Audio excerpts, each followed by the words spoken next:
बिस्मिल्लाहिर्रहमानिर्रहीम। अस्सलाम वालेकुम नाज़रीन, आप यूट्यूब चैनल देख रहे हैं। मैं इमरान ख़ान हूँ। भारत में 2 ड्रोन हमले हुए हैं और ये पहली दफ़ा हुआ कि भारत को इस तरह की सूरत हाल का सामना करना पड़ा। इससे पहले पाकिस्तान के ऊपर भारत इल्ज़ामात लगाता रहा कि पाकिस्तान की जानिब से कोई ड्रोन आ रहा है, वो हथियार फेंक रहा है जम्मू के एरिया में, फिर वहाँ पंजाब के एरिया में। वो ये कहते रहे हैं कि पाकिस्तान की तरफ से ड्रोन्स आते हैं, वो आकर हथियार ड्रॉप करते हैं और वापस चले जाते हैं। एक आध दफ़ा उन्होंने क्लेम किया कि उन्होंने कोई ड्रोन गिराया भी है, लेकिन बड़ी नाकामी है भारत की कि वो इतनी बड़ी फ़ौज होने के बावजूद, बेहतरीन फ़ौजी साजो सामान इकट्ठा कर रहे हैं वो दुनिया भर से, इसके बावजूद वो ड्रोन्स को नहीं रोक पा रहे। और ये तो एतराफ़ है अपनी नाकामी का। और पाकिस्तान के ऊपर वो इल्ज़ाम लगाते हैं। जब भी उन्हें कोई ऐसी चीज़ मिलती है तो वो इल्ज़ाम पाकिस्तान के ऊपर सीधा लगा देते हैं। आज एक बड़ा खौफनाक वाक़या हुआ भारत में, और ये भारत की मिलिट्री तारीख़ का एक बहुत बड़ा शर्मिंदगी का वाक़या है। वो कैसे, मैं उसकी तफसीलात आपको बताऊंगा, क्योंकि अब दुनिया भर में लोग और मुल्क ये सोचने पर मजबूर हो जाएंगे कि भारत की वो फ़ौज जिसको अमेरिका समझता है कि वो चाइना के मुकाबले में एक बड़ी तगड़ी फ़ौज होगी मुस्तकबिल में, और वो इस खित्ते में चाइना का मुकाबला करेगा, वो फ़ौज एक दफ़ा फिर एक्सपोज हुई है। यानी आपको अच्छी तरह याद होगा कि फरवरी 2019 में पाकिस्तान के साथ एक मिस एडवेंचर किया था और अपने 2 तैयारे गिरवा लिए थे। एक अपना हेलीकॉप्टर खुद गिरा दिया था। तो बड़ी अजीब सिचुएशन थी भारत के लिए उस दिन। तो अभी दोबारा पाकिस्तान के ख़िलाफ़ इल्ज़ामात तो लगा रहा है, लेकिन शर्मिंदगी बहुत बड़ी हुई है भारत को आज के दिन। पहले आप ख़बर सुन लें। भारत के ज़ेर इंतज़ाम या मकबूजा कश्मीर का इलाका जिसको भारत कंट्रोल करता है, वहाँ जम्मू में एक सरमाई सदर मुकाम जम्मू के फ़िज़ाई अड्डे में वाक़े भारतीय फ़िज़ाइया के एक अहम ठिकाने के ऊपर यके बाद दीगरे 2 धमाके हुए और इब्तदाई तौर पे इनको बम धमाका रिपोर्ट किया गया। भारतीय मीडिया के मुताबिक एतवार का आगाज़ होते ही रात 1:37 पे पहला धमाका हुआ और 1:42 पर दूसरा धमाका हुआ। इन दोनों धमाकों में 5 मिनट का फ़र्क है, इस बात को याद रखिएगा, फिर बताता हूँ आपको मैं। भारतीय मीडिया ये कह रहा है कि धमाके के नतीजे में कोई भारतीय फ़िज़ाइया के एहलकार ज़ख्मी हुए हैं, लेकिन उनके कोई जहाज़ नहीं टूटे और उनका कोई दिफाई साजो सामान ज़ाया नहीं हुआ। वैसे ऐसे सामान को खुद ही आग लगा दें जो ड्रोन को नहीं रोक पा रहे। और एक हेक्सा ड्रोन के बारे में वो ये कह रहे हैं कि जो ड्रोन जिन्होंने अटैक किया है वो हेक्सा ड्रोन हैं, यानी ये 6 परों वाले ड्रोन होते हैं इन्होंने, और इनका साइज़ भी छोटा नहीं होता, ये अच्छा तगड़ा साइज़ होता है, इनका बड़े ड्रोन होते हैं। तो अगर इन ड्रोन्स ने हमला किया है और भारत उसको रोक नहीं पाया तो ये भारत के लिए एक बहुत बड़ा सवाल है। भारतीय हुकूमत ने सिक्योरिटी को हाई अलर्ट कर दिया है और आसपास के तमाम इलाकों को सील कर दिया है। 2 बंदे भी गिरफ़्तार किए गए हैं। उनमें से एक बंदे से जो अब तक की इतलात आ रही हैं, कुछ बैग के अंदर सामान मिला है जो मशकूक है, लेकिन अभी तक कुछ भी कंफर्म नहीं है। एक मशकूक गाड़ी भी उनको मिली है और उसमें कुछ ऐसा मवाद है जिस पे शक किया जा रहा है। तो आसपास के तमाम इलाके इन्होंने बंद किए हैं और बड़ी कड़ी निगरानी की जा रही है। भारतीय जो एयर चीफ हैं उनको फौरी तौर पे दौरा भी करना पड़ा, लेकिन जो मेन चीज़ें हैं उनकी तरफ आप आ जाएं। तस्वीर में जो नज़र आ रहा है वो ये है कि जिस जगह पे 2 ड्रोन फायर किए गए हैं या 2 रॉकेट फायर किए गए हैं ड्रोन के ज़रिए से, वहाँ लेंटर फट गए हैं छतों के। यानी इसका मतलब है बड़ा ज़ोरदार तरीके से ये अटैक हुआ है और लेंटर फाड़ दिया है इन रॉकेट्स ने जो ड्रोन्स के ज़रिए से फायर किए गए थे।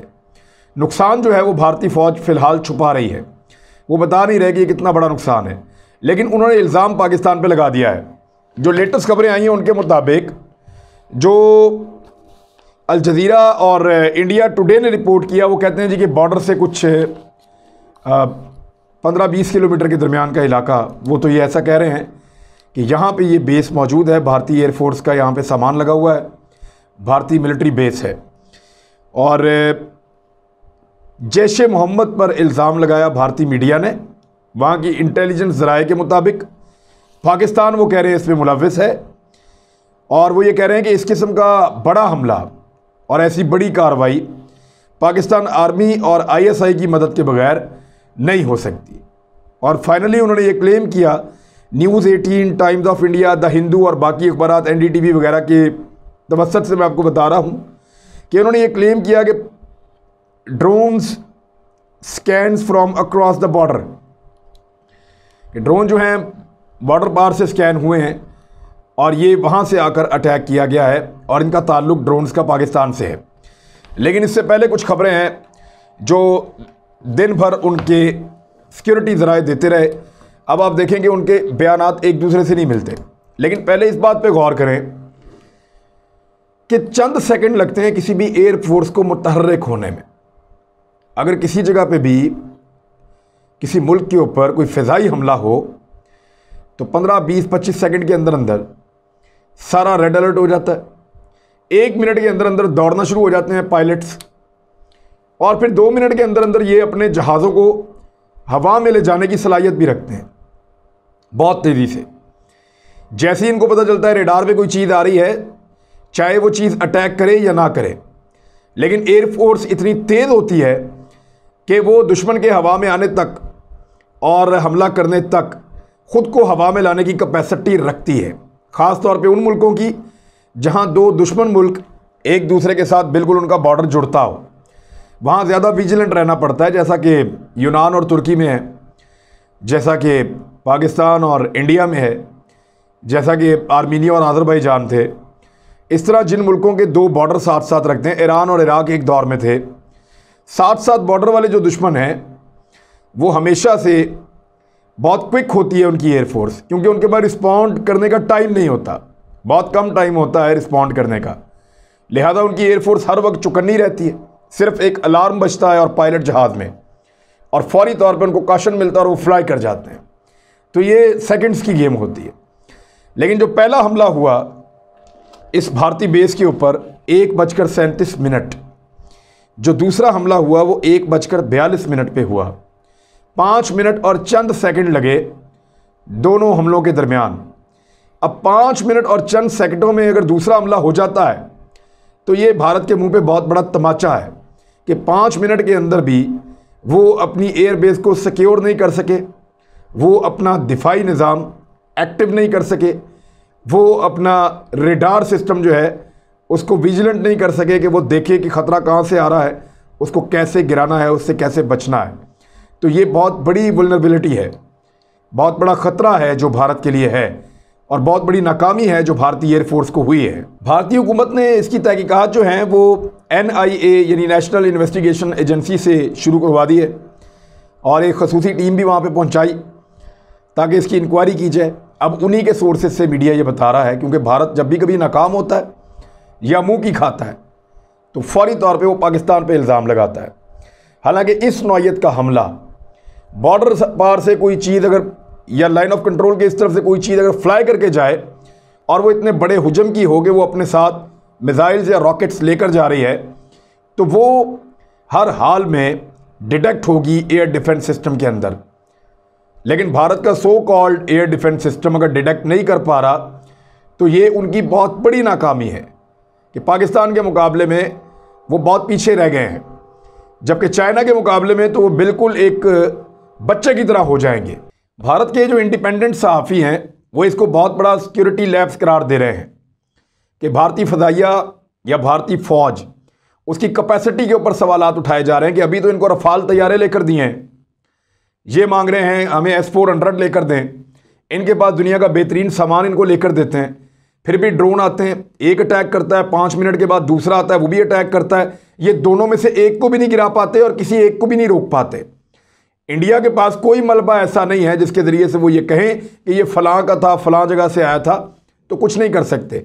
अब ये दुश्मन कौन है, उन्हें अंदर से कोई मार रहा है, कोई तंजीम है जो उनके खिलाफ काम कर रही है, या भारत का अपना एक फॉल्स फ्लैग ऑपरेशन है, वो भी हो सकता है।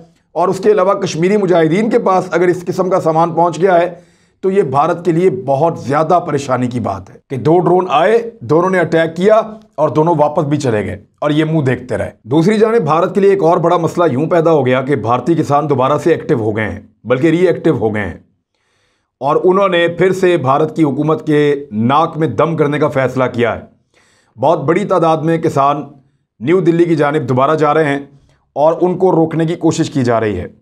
26 जून हफ्ते के रोज़ दर्जनों किसान तंजीमों के वर्कर नई दिल्ली समेत रियासती दारुल-हुकूमत की जानिब एहतजाजी मार्च के लिए बड़ी तादाद में जमा हो गए, ताहम उन्हें आगे बढ़ने से रोक दिया गया है।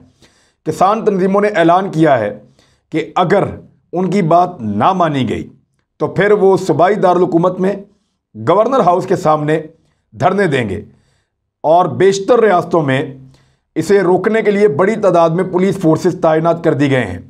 दारुल-हुकूमत दिल्ली की सरहद और उसके मुदाफ़ाती जितने इलाके हैं जिनको पहले सील किया गया था, जब किसानों का एहतजाजी धरना गुज़िश्ता दिसंबर से जारी है, वो चल रहा है तब से अब तक, वहाँ पे पुलिस ने एहतजाजी मार्च को रोकने के लिए ज़्यादा सख्त इंतज़ामात कर दिए हैं ताकि मुज़ाहिरीन दिल्ली में दाखिल ना हो पाएँ। ये मुसीबत भारत के गले से नहीं उतर रही। भारतीय वज़ीर आज़म भारतीय किसानों को दबा रहे हैं, उनके हुकूक छीन रहे हैं, उनके लिए मुश्किल कवानीन बना रहे हैं। किसानों ने जो मुतालबात किए हैं वो मैं आपके सामने रख देता हूँ कि मरकज़ी हुकूमत ये कहती रही कि हकीकत में नया कानून सिर्फ किसानों के मफाद की बात करता है, क्योंकि अब किसान अपनी फसलें निजी कंपनियों को बेच पाएंगे और ज़्यादा रकम कमा पाएंगे। लेकिन किसान तंजीमों ने इस पेशकश को इस बुनियाद पर मुस्तरद कर दिया है कि उन्होंने ये सब कभी मांगा ही नहीं था हुकूमत से। किसानों को खदशा है कि जो कवानीन मोदी सरकार लेकर आ रही है, इसकी वजह से उन्हें अनाज की फ़रोख्त के एवज़ मुनासिब दाम नहीं मिलेंगे और मकामी मंडियों पर निजी ताजरों और बड़े कारपोरेट इदारों का कब्ज़ा हो जाएगा। इस मसले के हल के लिए हुकूमत और किसानों के दरमियान अब तक बातचीत के कोई 11 दौर हो चुके हैं, ताहम इसका कोई मुस्बत नतीजा नहीं निकला। हुकूमत ने इन कवानीन में तरामीम का वादा किया है, लेकिन किसान तंजीमें इन कवानीन को वापस लेने का मुतालबा कर रही हैं। क्योंकि भारत में कुछ भी हो तो इल्ज़ाम वो ISI पे लगाते हैं, पाकिस्तान पे लगाते हैं, लिहाजा ये किसानों के धरने का और किसानों के एहतजाज का इल्ज़ाम भी उन्होंने पहले ISI पे लगाया था और अब वो ये कह रहे हैं कि किसान बाज आ जाएं, वापस चले जाएं, नहीं तो दुश्मन मुल्क की एजेंसी ख़ास तौर पे पाकिस्तान और ISI के बारे में वो ये कह रहे हैं कि वो इस एहतजाज को इस्तेमाल करते हुए भारत को गैर मुस्तहकम करने की कोशिश करेंगे और भारत के अंदर हालात ख़राब करने की कोशिश करेंगे। ये पाकिस्तान के ऊपर वो इल्ज़ाम लगा रहे हैं। पहले से ही उन्होंने एक बुनियाद बनाई हुई है।